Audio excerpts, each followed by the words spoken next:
dramatically, China really saved me. If I'm a bit dramatic, but it was true at the time. It really was very, very horrible.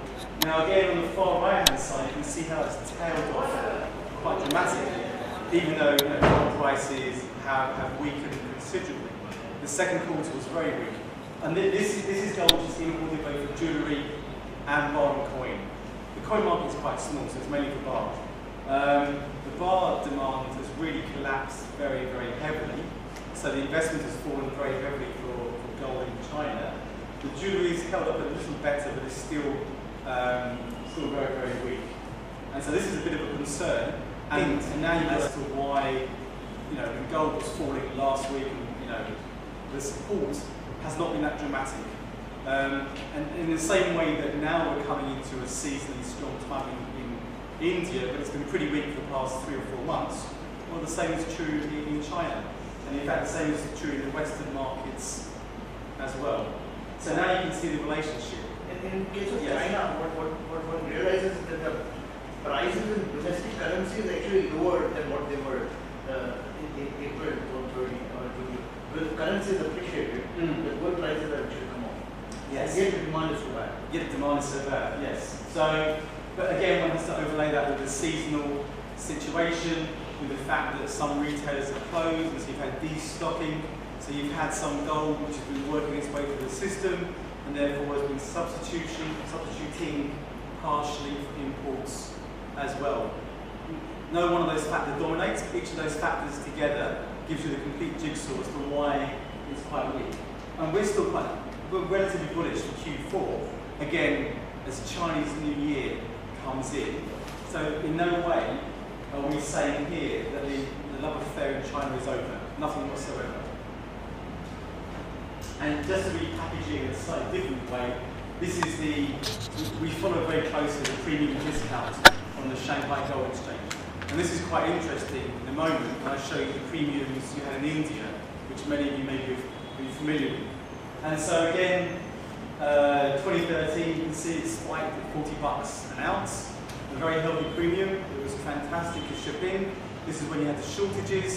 I didn't want to send gold to Turkey or India. I wanted it all to be converted to 4 lines and get it into China as fast as I could. And even when we came off $40, well, $20 is still a very nice premium. But then you fast forward to this year, discount, and it's been a very different picture trying to ship gold in. India. So these imports, this is gold coming in officially, only for now. These are all quarterly numbers, each bar is a quarter. So again, you can see the surge, which actually started late 2012, but you can see how it remains strong. So it's a fantastic level of bullion imports into India through and including the first half of 2013. So India was also leading the charge in terms of, yes, prices had collapsed, but there was still some support out there, and here we are, here it is. Then things start to unwind quite rapidly, and you can see the official numbers. They come out with numbers, and I got a feeling then afterwards they revised down a little lower. Yes. To look at the actual consumption of India, there might be other channels of gold coming. So which are the nations clubbed together we should look at to get a real sense? You mean official or unofficial? I mean both clubbed together. Oh, clubbed together. Yeah. Maybe if gold is coming from say Dubai, so we should club India, Dubai, Nepal, Sri Lanka, all this together. Which are the nations we should club together? I think you answered my question better than I can. So let me just see. Here we go. Probably. Let's do the presentation either. So quite some schedule. So 2 things in this chart. Firstly, just to answer Philip's question, we've tried to.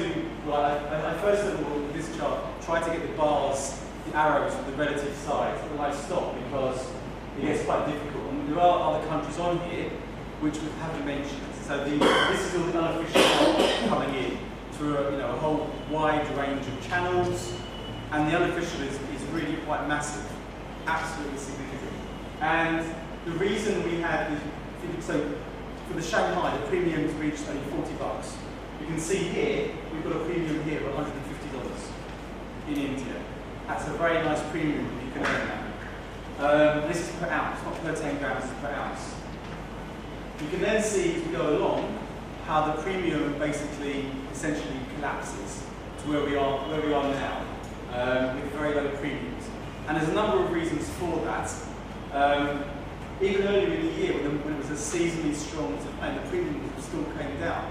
And this is partly because Indian customers are now becoming more comfortable with implementing the 80-20. And I hope if everyone's not familiar with 80-20, then please let me know. And so they're familiar with implementing 80-20. If I'm shipping gold in, or if I'm financing gold into India, I'm now more comfortable as well, because if I thought that my gold was going to be held up in customs, well, who's going to finance that? Who's paying for that? Who's handling, who's going to take on that risk? Because why should I? And so all these factors are playing into it and are causing a bit of a hiatus, hence the $150 premium. But now everyone's much more comfortable. When I was at the IAIP India International Gold Convention in Jaipur last August, well, everything just been announced. And so there was this massive uncertainty. This year in Pune, a very different picture. Yes, people are talking about what do we do about it, but the industry is now working as well. Everything is now working. And so where we are now, we're in seasonally weak time. The customers are used to working with 80-20, and the unofficial is the flows are quite generous. Even without these premiums, you don't need to have a premium to have unofficial flows. Because if you have a duty on bullion of 10%, and you work out, well, where's the Hawala rate and so on and so forth, well, the profit is not too bad. So even at a zero premium, the unofficial is not necessarily discouraged. So actually, but people should actually go to a discount. Because 10% is a pretty large number, right? You'll only go to a discount if as we saw briefly in July, you just about see it there. But that's a supply-demand dynamic.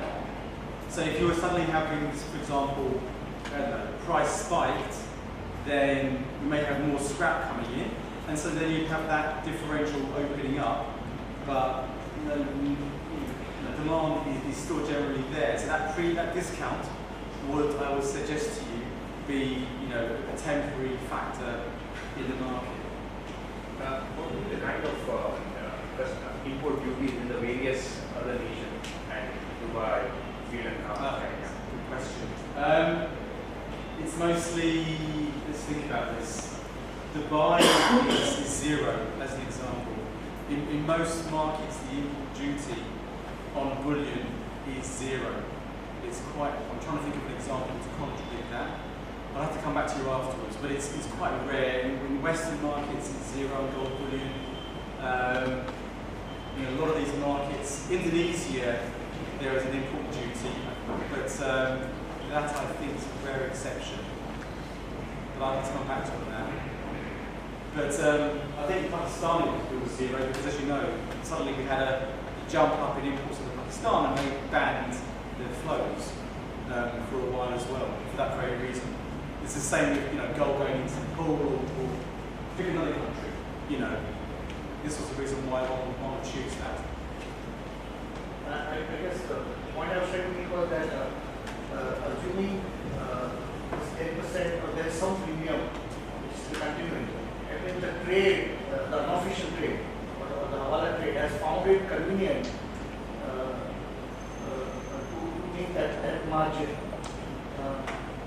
I guess if the competition increases, then they should actually go and get into a discount. Well, I suppose so. No, I mean they are from that point of view, they're just a price taker. So they are. So if you've got to still, if you still have a premium in the market, it just means that there's not enough coming in to satisfy it. So yeah, that's the other. Yes, and that's what I would suggest. Yeah, because they are simply a price taker. If the government, for example, decided, well, let's reduce the import duties so that when I take into account the Hawala rates and so on, there is no profit there, and therefore as a smuggler, I'm at the mercy of the premium, then yes, I would still import, but only when the premium suited it. And so then you would, then I'm still the price taker. I can't set the price. You as consumers set the price, effectively. So what do we think is going to happen in India? And this matters, and hopefully you've got a sense that it does matter in terms of A, the international jewellery market, and B, therefore, in terms of price and then the support that we can see in the market, and therefore our price outlook as well. So we think that, as I mentioned earlier, there is now that certainty and clarity in terms of dealing with the 80-20. To put it bluntly, in our view, the government's got other priorities. Lots of other things to deal with. As far as it's concerned, everything that was introduced admittedly by the last administration is working. The CAD has come down. Why should I change anything? Yes, the unofficial was doing quite nicely, but I don't see that necessarily. So the CAD's come down. The